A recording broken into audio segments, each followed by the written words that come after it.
Hi, you're watching the news with me. I'm Deepavali Hazra. These are the headlines at the top of 12. Prime Minister Modi unfurled the national flag at the Red Fort for the sixth time. Addressing the nation, he spoke on the revocation of Article 370 and Triple Talaq and how both were holding back development for large sections of people. He set several agendas for the next 5 years, including the dream of achieving a $5 trillion economy.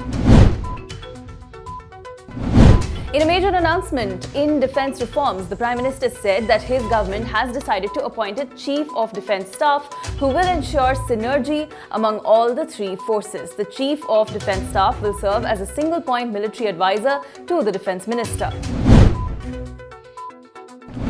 In his 90-minute address to the nation, Prime Minister Modi talked about the challenge of population explosion, stressing that family planning is also true patriotism. He also said that the dream of a $5 trillion economy is achievable if everybody plays their part.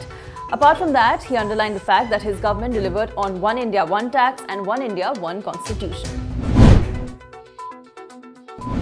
Jammu and Kashmir is observing Independence Day events amid heavy security presence. Governor Satyapal Malik addressed the people of the state at Srinagar's Sher-e-Kashmir Stadium. He said that the changes brought by the government are not only historic but will also pave the way for development.